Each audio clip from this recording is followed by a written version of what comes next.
बताइए क्या आदेश है? आदेश तो कुछ नहीं है। जी। बस इतनी है कि गलत कमेंट या कहीं किसी के खिलाफ बोलना सोच समझ के बोलना चाहिए। भैया खुशी के खिलाफ क्या कह रहे हैं हम? कर्म और कांड दोनों करते हैं। इतनी धमकी के बावजूद मैं बम्बई गया था। मैं सलमान जी से मिला, बात की मैंने। मुझे मरना न मरना तो भगवान के हाथ में। अब मेरी सुरक्षा की जिम्मेदारी सरकार के हाथ में है। और सरकार मुझे मरवाना चाहती है कि बचाना चाहती, तो सरकार जाने। पूर्णिया के निर्दलीय सांसद पप्पू यादव ने एनसीपी नेता बाबा सिद्दीकी की हत्या के बाद लॉरेंस बिश्नोई गैंग को निशाने पर लिया था। उन्होंने बाबा सिद्दीकी के मर्डर के बाद एक ट्वीट किया था। 13 अक्टूबर को पप्पू यादव ने अपने एक ट्वीट में लिखा था कि एक अपराधी जेल में बैठकर चुनौती दे लोगों को मार रहा है। सब मूक दर्शक बने हैं, कभी मूसेवाला, कभी करनी सेना के मुखिया और अब एक उद्योगपति राजनेता को मरवा डाला।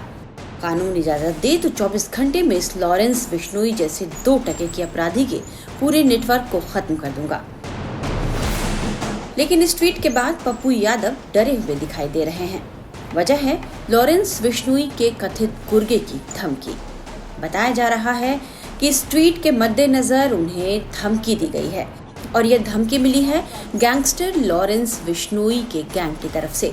कहा जा रहा है कि इंटरनेशनल नंबर से पप्पू यादव को फोन किया गया और सीधे रेस्ट इन पीस और कर्म से लेकर कांड करने तक की धमकी दी गई है। पप्पू यादव को मिली धमकी का ऑडियो सोशल मीडिया पर वायरल हो रहा है। बताइए क्या आदेश है? आदेश तो कुछ नहीं है। जी।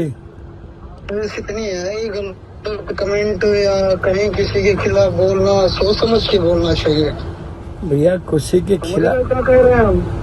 कर्म और कांड दोनों करते हैं। बिश्नोई भाई ने फोन करवाया, जैमर बंद करवा के करवाया। जेल का जैमर बंद कराना बच्चों का खेल समझ रहे हैं? 10 मिनट के लिए जेल का जैमर बंद करवा दिए। अब खाली होके अकेले में फोन पे बात कर। अब इस फोन कॉल के बाद पप्पू यादव केंद्र सरकार से अपने लिए सुरक्षा मांग रहे हैं। इसके लिए उन्होंने केंद्रीय गृह मंत्री अमित शाह से भी गुहार लगाई है और उनका कहना है कि उन्होंने बिहार के मुख्यमंत्री नीतीश कुमार से भी अपनी सुरक्षा बढ़ाने की बात कही है।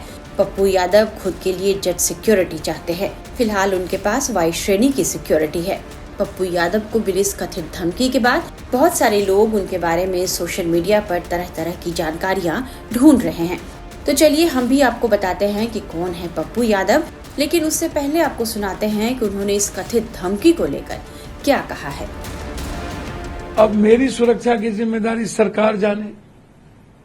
क्या होगा, दायित्व तो सरकार की है।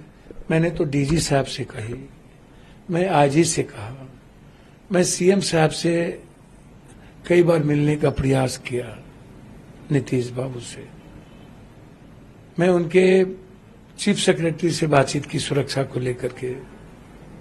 जिन लोगों को कोई सुरक्षा की जिम्मेदारी नहीं है, दायित्व नहीं है, जो सत्ता के साथ रहेंगे, जिनको सुरक्षा का कोई मतलब नहीं, उनको ये लोग जेट देंगे, सब कुछ देंगे, बाबा को देंगे, सबको देंगे।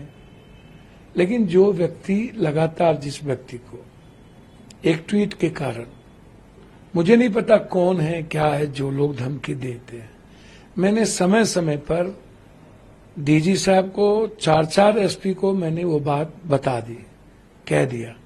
मुझे लगा इसको ओपन करने की कोई जरूरत नहीं है, हाय तौबा मचाने की जरूरत नहीं है।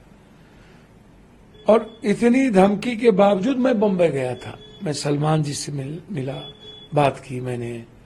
उस दिन रात में डिनर था मेरा। मैं बाबा सिद्दीकी के परिवार से मिला, फिर हम आए। तो ये सामाजिक जीवन में, पारिवारिक जीवन में व्यक्तिगत काम है, वो हर व्यक्ति को करना चाहिए। दुख के घड़ी में रहना चाहिए। तो हम तो नहीं डरे, हम तो अपना काम कर रहे हैं। हम बम्बई भी गए, हम अपनी जिम्मेदारी का निर्वहन भी कर रहे हैं। कल बिहार में जो घटना घटित हो रही है, वहां भी जा रहे हैं। तो हमने तो पूर्णिया में भी, Purnia SP, Katihar SP, Madhepura SP, IG, DG, हमें जब खबर मिली इस नंबर से लोग आए हुए हैं विभिन्न जगहों पर, हमने नंबर तक दिया, हमने आईजी से 2-2 बार बातचीत की। तब सत्ता में नहीं हूं इसके लिए हमें मर जाना चाहिए या इनकी सुरक्षा की जिम्मेदारी नहीं है। मुख्यमंत्री जी सत्ता वाले लोगों को समय देंगे, गैर सत्ता वाले से मिलेंगे भी नहीं। तो कम से कम बिहार सरकार इतना बेशरम तो ना हो कि आप, और भारत सरकार से, गृह मंत्री जी से भी मैंने बातचीत की। क्या मैं लेटर लिखा गृह मंत्रालय में? मैं बातचीत तक किया था सुरक्षा को लिए, फोन आए उनके, मैंने उस पर बातचीत भी की अमित शाह जी से, फिर पत्र भी लिखा। तो सत्ता के साथ आप नहीं हैं तो आप मरिए, श्रद्धांजलि बाद में दे दी जाएगी। अब नीतीश बाबू तो किसी से मिलते ही नहीं, उन्हें तो मिलने ही नहीं दिया जाता, घेर के रख दिया गया है। नीतीश जी से ये जो जमीन माफिया है, गलत लोग हैं, पप्पू यादव जैसे सच्चाई वाले लोगों को मिलने ही नहीं देंगे। और उनके चीफ सेक्रेटरी कहते हैं दीपक बाबू की सुरक्षा के लिए आपको नीतीश जी से मिलना होगा। मैं उनके प्राइवेट सेक्रेटरी को फोन करता हूं तो वो कहते हैं कि मैं कह दिया हूं। मैंने तो उनके प्राइवेट सेक्रेटरी को फोन किया कि भैया मुझे मारने की साजिश की जा रही है, तो कहां अनसुनी, सबने अनसुनी कर दिया। इतनी बड़ी बड़ी घटनाओं के बावजूद न तो केंद्र सरकार गंभीर हुए सुरक्षा के प्रति, तो मुझे चिंता नहीं है। मैं तो आग्रह हाथ जोड़ के करूंगा, आप सुरक्षा देने में सक्षम नहीं हैं तो आप कह दीजिए, मैं अपनी सुरक्षा खुद कर लूंगा। राजेश रंजन उर्फ पप्पू यादव बिहार में सबसे अधिक चर्चाओं में रहने वाले नेताओं में एक हैं। बिहार में उनकी छवि बाहुबली और दबंग नेता के तौर पर है। पप्पू यादव का जन्म 24 दिसंबर 1967 को बिहार के मधेपुरा जिले के खुर्दा करवेली गांव में एक जमींदार और अमीर परिवार में हुआ था। पप्पू यादव का सियासी सफर साल 1990 में शुरू हुआ। उस वक्त उन्हें जनता दल की तरफ से टिकट नहीं मिला तो वो निर्दलीय उम्मीदवार के तौर पर विधानसभा चुनाव में खड़े हुए थे। उन्होंने बिहार के सिंहेश्वर विधानसभा सीट से चुनाव जीता था। पप्पू यादव को साल 1991 के चुनाव में निर्दलीय उम्मीदवार के तौर पर पूर्णिया लोकसभा सीट से जीत हासिल हुई। वह 10वीं लोकसभा के सदस्य चुने गए। इसके बाद सियासत में पप्पू यादव ने पीछे मुड़कर नहीं देखा, लगातार सियासत की ऊंची सीढ़ियां चलते गए। सपा और राजद में रहने के बाद साल 2015 में उन्होंने अपनी जन अधिकार पार्टी बना ली। पप्पू यादव को किसी जमाने में राजद अध्यक्ष लालू प्रसाद यादव का सबसे खास माना जाता था। तब यह अटकलें लगाई जाती थी कि वह आरजेडी के उत्तराधिकारी न बन जाएं। लालू यादव की पार्टी से वह 2 बार सांसद भी रहे। हालांकि बाद में लालू यादव और उनके बीच दूरी बढ़ने लगी। पार्टी विरोधी गतिविधियों की वजह से 2015 में उन्हें पार्टी से बाहर निकाल दिया गया। इसके बाद उन्होंने अपनी अलग पार्टी बना ली। 1998 में पप्पू यादव पर सीपीएम नेता अजीत सरकार की हत्या का आरोप लगा।